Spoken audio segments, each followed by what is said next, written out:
네, 라이드TV 임성진 기자입니다. 오늘은 혼다 XADB 모델과 함께 했습니다. 네, 디자인부터 한번 살펴보겠습니다. 앞쪽에 보면은 LED 헤드라이트가 빛나고 있고 상당히 눈매가 날카로운 형상입니다. 그리고 주변을 이렇게 둘러다 보면은 그렇게 덩치가 커 보이지가 않는데 사이드라인 쪽으로 가면은 확실히 작지는 않은 오토사이클이라는 느낌이 확실히 드는데, 그 이유가 축간거리, 그러니까 휠베이스가 굉장히 길어 보이죠. 차체는 짧고 휠베이스는 길어서 약간 달리기 선수 같은 그런 다부진 인상을 받을 수가 있겠는데요. 뒤쪽도 크게 유별난 구성은 없고요. 이렇게 면발광식의 테일램프가 장식이 되어 있고, 타이어도 그렇게 크거나 그런 형태는 아니고요. 기본적으로 운동성이 많이 강조되어 있는 모델이라서 스쿠터 형태이긴 하지만 기본적으로 구동 방식이나 어떤 차체 설계는 일반적인 매뉴얼 모터사이클과 크게 다르지 않기 때문에요. 어떤 스쿠터 형태를 빌린 매뉴얼 바이크라고 해도 상관이 없겠습니다. 휠도 와이어 스포크 휠로 사용이 되어 있고, 오프로드 성능도 구석구석 기대를 할 수 있는 그런 여건이 갖춰져 있다고 할 수가 있겠습니다. 이쪽이 이제 조종관인데, 기본적으로 핸들바가 약간 넓게 옆으로 펴져 있는 모습이고, 그 다음에 계기판이 화려하진 않은데 약간 투박한 멋이 있으면서도 약간 좀 옛날 세기말 감성이라고 해야 되나요? 약간 그런 느낌도 들고요. 흑백 모니터를 사용을 하고 있고, 그 다음에 스마트키 시스템을 가지고 있고, 이쪽이 이제 주유구고요. 커버를 열면 주유구가 나오고, 그 다음에 시트는 앞좌석 같은 경우는 굉장히 그립감이 좋고 잘 안 미끄러지는 재질이고요. 이제 리어 시트 같은 경우는 약간 그것보다는 조금 미끄러운 건 아닌데 재질감이 조금 다른 것 같습니다. 여기는 좀 탄탄한 재질이고, 싱글 캐노피 같은 느낌을 주기 위해서 이렇게 투톤으로 스티치 처리를 한 것을 볼 수가 있고요. 여기 보면 알루미늄 패널로 이렇게 좀 멋을 부리는 모습인데, 멋도 멋인데 이쪽에 약간 이제 넘어졌을 때나 부츠나 이런 부분에 있어서 까지기 쉬운 부분이기 때문에 그런 부분을 이렇게 멋도 챙기면서 약간 내구성도 챙긴 그런 모습을 확인할 수가 있겠습니다.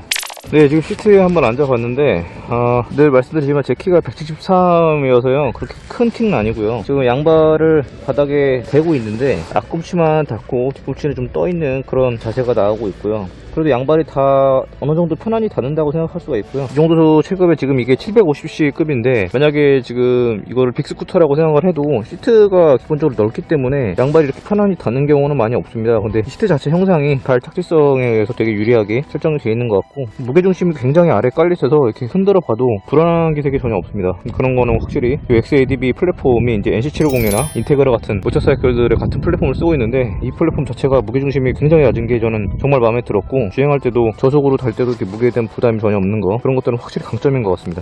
말씀드렸다시피 키는 스마트키로 소지만 하고 있어도 시동이 걸리는 구조고요. 한번 시동을 켜보겠습니다. 지금은 이제 시동이 오프되어 있는 상태고요. 이걸 한번 이렇게 눌러주고 문으로 돌리고, 네, 이렇게 표시가 되죠. 네, 이쪽 버튼들을 보면은 이제 시트 버튼, 시트를 누르면 시트가 열리고, 그 다음에 퓨엘을 이제 주유구, 연료 커버를 들어 올리는 그 버튼이고요.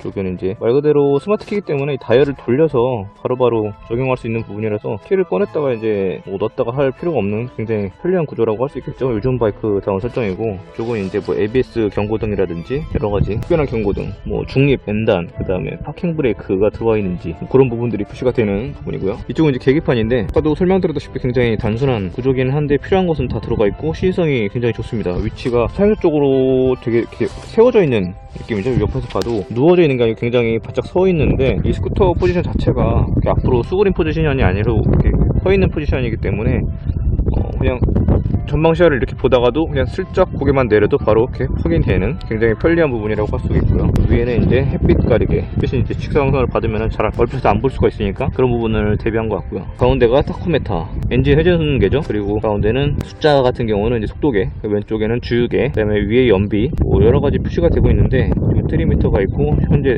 날짜하고 시간, 이런 것들이 있습니다. 그래서 기본적인 구성인데 약간 사이버틱하면서 약간 아까 말씀드렸다시피 세기말의 어떤 사이버틱한 그런 구성을 가지고 있는 것 같고, 확실히 이런 디자인이 나중에 10년, 20년이 지났을 때도 봤을 때 크게 지르지 않고 알아보기 쉬운 그런 구조인 것 같습니다.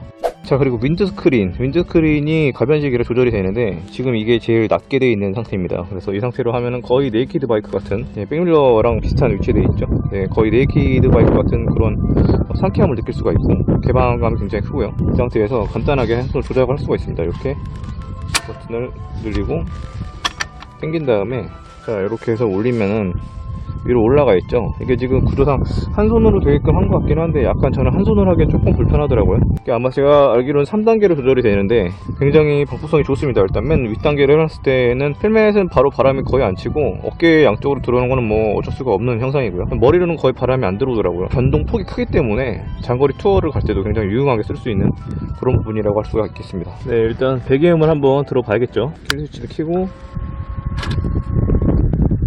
그리고 바로 켜주죠. 자, N단에 들어온 것을 확인을 하고 프렌칭을 할 수가 있습니다.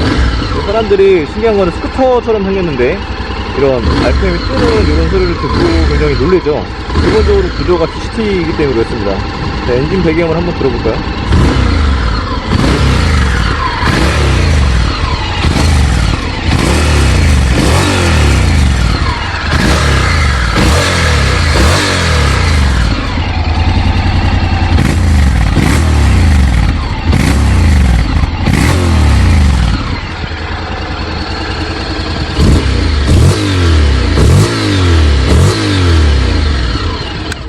자, 배기음을 들어보셨으면 아시겠지만 기본적으로는 엔진이 정숙한 편입니다. 정숙한 편이고 엔진 회전수가 기본적으로 굉장히 모터사이클답지 않게 낮죠.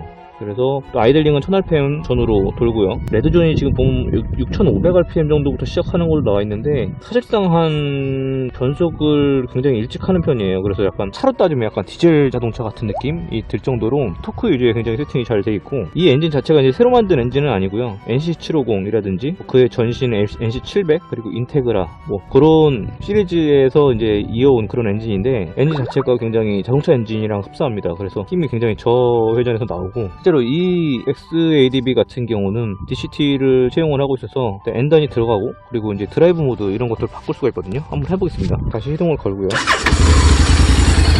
지금 N단이죠. 그래서 드라이브 버튼을 누르면 척척하고 이렇게 1단으로 바뀌어 있죠. 1단 들어간 상태로 이제 잡으면 바로 나가는 거예요. 지금 브레이크를 잡고 있어 나가지 않는데 바로 이렇게 나갈 수가 있고, 또 다시 N을 누르면 기어가 빠지면서 이렇게 고정이 되죠. 자, 드라이버 모드가 기본이고요. 그 다음에 이 버튼을 활용을 하면 한 번 더 누르면 스포츠 모드로 바뀝니다. 그래서 이제 이런 식으로 모드에 보면은 이제 S라고 써 있잖아요. 그래서 이 드라이브 모드와 스포츠 모드를 번갈아 가면서 오갈 수가 있는데 한 번씩 누르면 바뀌는데요. 지금 드라이브 모드로 되어 있고 스포츠 모드, 이렇게 두 가지로 변경을 할 수가 있습니다. 그래서 스포츠 모드 같은 경우는 1단계, 2단계, 3단계를 이렇게 길게 눌러주면 바뀌거든요. 이 차이는 뭐냐면은 드라이브 모드가 변속 시점을 2-3천 rpm 정도에서 일정적인 가속 운영을 끌어낼 수 있는 그런 설정이었다면, 스포츠 모드는 한 5-6천 rpm 이상으로 해서 변속을 좀 더 뒤늦게 해가지고 가속력을 최대한 끌어내서 RPM을 끌어올린 다음에 변속을 하는 스포츠 모드라고 할 수도 있겠는데요. 이렇게 하면 이제 엔진 브레이크 같은 것도 활용을 할 수가 있고, 여러가지 스포츠 주행에 걸맞는 그런 이제 엔진 회전을 좀 본인이 직접 조절할 수 있는 그런 즐거움이 있고, 이것도 답답하시다 생각하신다면은 오른쪽에 보면은 이제 오토매틱과 매뉴얼 버튼을 오갈 수 있는 이런 스위치가 있습니다. 이렇게 누르면은 보면은 지금 아예 아까 모드 버튼이 없어졌죠? 그리고 이게 있는 거고 이게 없는 거고, 보면은 이게 1이라고 써 있잖아요. 1이 지금 기어 1단이라는 뜻이고요.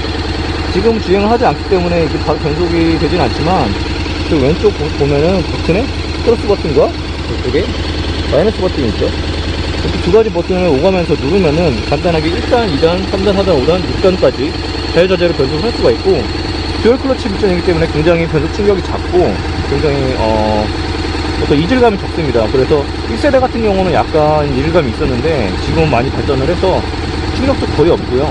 언제 변속하는지 잘 모를 정도로 굉장히 가볍고 산뜻하게 변속을 할 수 있는 그런 장점이 생겼습니다. 그리고 어떤 오토매틱과 스포츠 모드는 물론이고 이런 매뉴얼 모드까지 완벽하게 지원을 한다는 것은 확실히 모터사이클 중에서는 흔치 않은 일이죠. 굉장히 혁신적인 바이크라고 할 수가 있겠습니다. 자, 그리고 또 하나 추가된, 이번에 2019년형이 되면서 바뀐 점을 말씀드리면은, 여기 보면 이제 셀렉터블 토크 컨트롤이죠. 이제 쉽게 말해 트랙션 컨트롤 같은 기능인데, 이 기능이 생겼습니다. 그래서 버튼이 이렇게 약간 별채식으로 나와 있는데 좀 귀엽기도 하고, 약간 뒤늦게 추가된 버튼이라서 그런지 약간 뭐 스위치 뭉치가 따로 되어 있는 건 좀 신기하기도 하고요. 누르면은 이제 이게 바뀌는데 제가 한번 바꿔보겠습니다.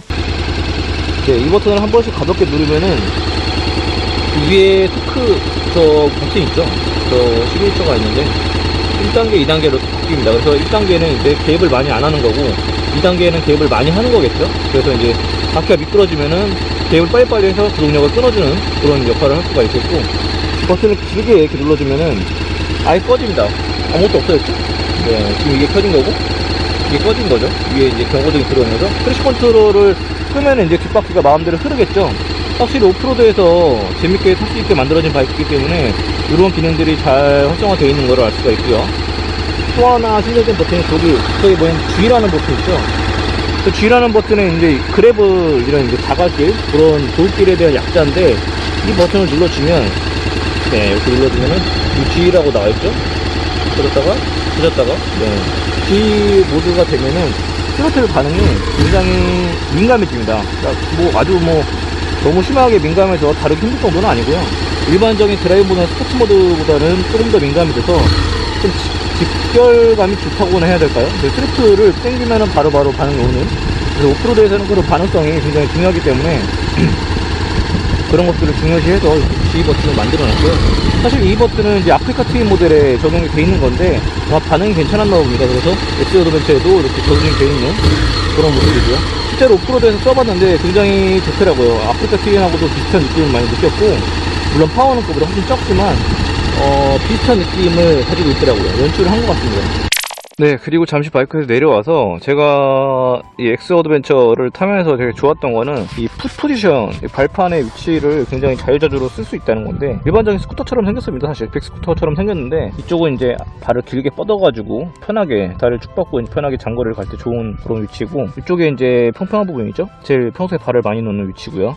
이쪽 뒷부분이 살짝 이렇게 굴곡이져 있어요. 그래서 이쪽에다가 발을 올리고 앞꿈치만 살짝 이렇게 올리고 있으면 약간 스포츠 바이크를 타는 듯한 그런 자세를 연출할 수가 있어서 굉장히 저는 좋더라고요. 그래서 무게 이동하기도 좋고 체중을 이렇게 옮겨싣기도 좋고요. 이쪽 보면 살짝 이렇게 홈같이 이렇게 들어가 있어서 그립을 잡기가 굉장히 좋았습니다, 저는. 그래서 이런 부분이 뭐 대단하게 뭐 개발비를 들이거나 한 부분은 아닐 텐데 아이디어죠. 굉장히 이런 부분에 있어서 확실히 스포츠 주행도 겸사겸사 할 수 있는 그런 투사이클이라는 거를 알 수가 있었고요. 이런 부분도 아무래도 이제 스크래치 방지용으로 알루미늄 패널이 있어서 좀 심적으로도 조금 덜 불안한 그런 요소가 있고요. 그리고 이제 뒷자리 동승자를 위한 핸들 스텝은 이렇게 빼면은 꽤 넓게 이렇게 마무리가 돼 있고 접히기도 잘 접히고, 네, 굉장히 튼튼해 보이죠. 그리고 기본적으로 해외나 이런 데서 이제 엑스 어드벤처를 활용하는 모습을 보면은 오프로드 라이딩 할 때 이제 스탠딩을 주로 하기 때문에 그런 거에 조금 걸맞게 이쪽에다가 그 추가로 달 수 있는 풋스텝을 달더라고요. 그래서 이쪽에다가 스텝을 이렇게 고정을 한 다음에 발을 딛고 바로 스탠딩해서 이렇게 오프로드 바이크처럼 즐길 수 있도록 그렇게 튜닝들을 많이 하시던데, 국내에서도 그렇게 튜닝을 하시는 분들 제가 몇 명 봤습니다. 매니아 분들은 충분히 그렇게 할 수가 있는 거고, 기본적으로는 시티 커뮤터로서 멋있게 활용을 하고 또 레저용 바이크로서도 활용을 할 수 있는 거기 때문에 본인의 선택이나 취향에 따라서 충분히 이렇게 튜닝할 여지가 많다는 거는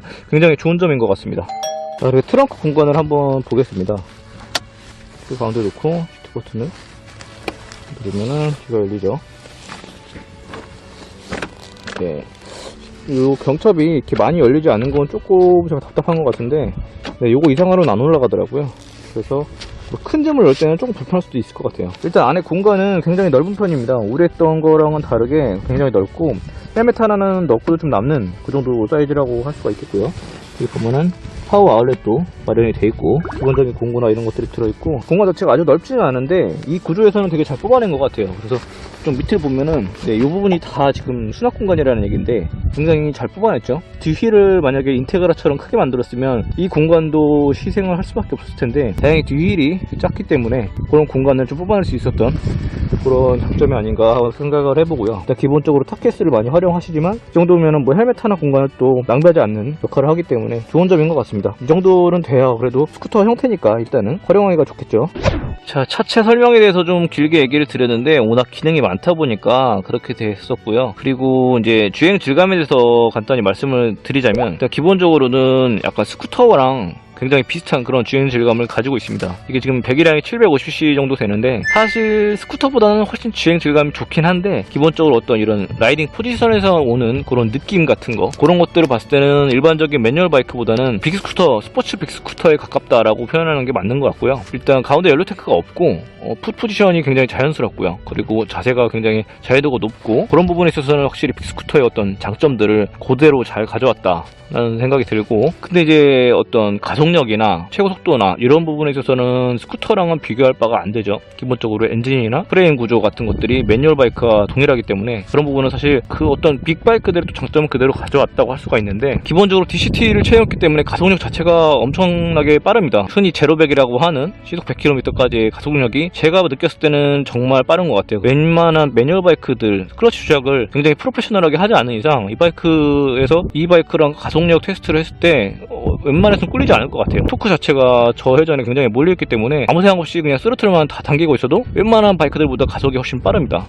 네, 그리고 기본적으로 앞뒤 휠이 지금 보면 튜브리스 와이어 스포크 휠이죠. 와이어 스포크의 모양인데 튜브리스 타이어가 장착이 가능한 그런 구조로서 고급형 대형 어드벤처 바이크들이 주로 채용하는 구조죠. 약간 미들급만 들도 이런 튜브리스 와이어 스포크 휠을 잘 안 쓰는데, X 어드벤처 같은 경우는 어떻게 보면 미들급 매뉴얼 바이크고 레저용 바이크이긴 한데 이런 비싼 휠을 기본 채용했다는 거는 굉장히 소비자로서는 굉장히 환영할 만한 일인 것 같고요. 자, 이런 휠을 왜 꼈을까요? 생각을 해보면 바로 답이 나오죠. 그냥 멋만 부린 게 아니고 정말로 오프로드 성능을 어느 정도 내포를 하고 있다는 거죠. 그래서 제가 이 휠만 보고도 좀 괜히 가슴이 설레더라고요. 아, 이 휠을 한번 써먹어봐야겠다 해서 인도나 그런 개활지 같은 곳을 찾아가서 막 달려봤는데 확실히 효과가 있습니다. 휠 인치수가 지금 굉장히 작은 편이거든요. 휠 인치수는 일반 스쿠터와 비슷한, 뒤는 이제 15인치 같은 경우는 사실 충격 흡수나 뭐 어떤 이런 추정력 이런 면에서는 약간 조금 후달릴 수가 있어요. 왜냐면 오프로드 바이크 설정이랑은 많이 다르죠. 이 정도 사이즈 같은 경우는 사실상 빅스쿠터 설정이 거의 가까운데, 그럼에도 불구하고 이런 와이어 스포크 휠이라든지 긴 휠 베이스 이런 부분들이 굉장히 그런 단점을 상쇄해서 오프로드도 어느 정도는 재밌게 달릴 수 있도록 그렇게 만들어지는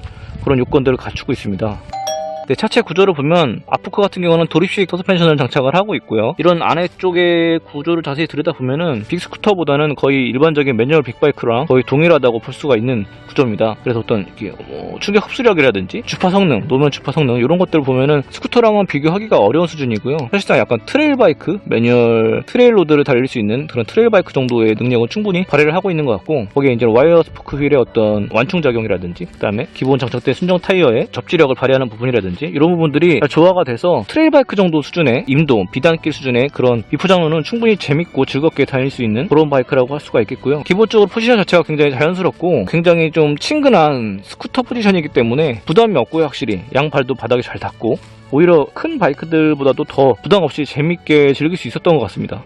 네, 뒤쪽도 링크 방식을 채용을 하고 있어서 굉장히 흡수력이 좋고, 무엇보다도 제가 이 바이크를 임도에서 나름대로 빠르게 타본다고 80-90km까지 막 달려봤는데 노면이 그렇게 좋지 않은데도 굉장히 충격 흡수를 잘하고요. 그리고 이제 뭐 본의 아니게 약간 굴곡된 경사를 타고 올라가다가 점프를 몇 번 뛰게 됐는데 굉장히 착지할 때도 부담감이 하나도 없고요. 제가 뭐 선수는 아니니까 이런 오프로드 라이딩 테크닉도 그렇게 잘 알고 있지는 않지만 확실히 누구나 어떤 이런 임도나 이런 비포장로 정도를 즐길 수 있는 데는 충분히 최적화된 그런 캐릭터를 가지고 있는 것 같습니다. 누구든지 한 번쯤 들이댈 수 있는 그런 특성이 굉장히 장점이라고 저는 느꼈고, 특히 이 포지션 자체가 뭐 누구나 오를 수 있는 그런 형태이기 때문에 그런 점에 있어서는 일반 빅 어드벤처 바이크들보다도 혹시 접근성이 좋고 더 자유로운 느낌, 그리고 또 부담이 없기 때문에 그런 여러가지 장점들을 가지고 있는 것 같습니다.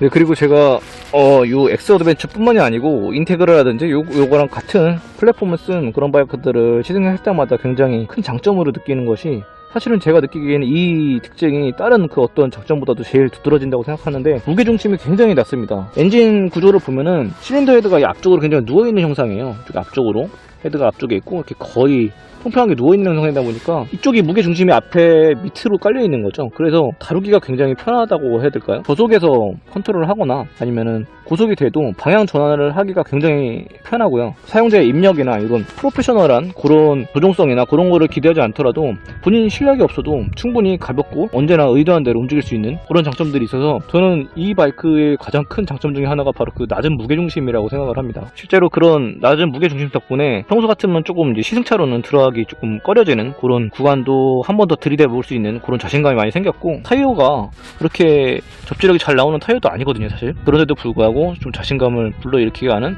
그런 이유가 이런 낮은 무게중심에서 나오더라 하는 말씀을 꼭 드리고 싶고요.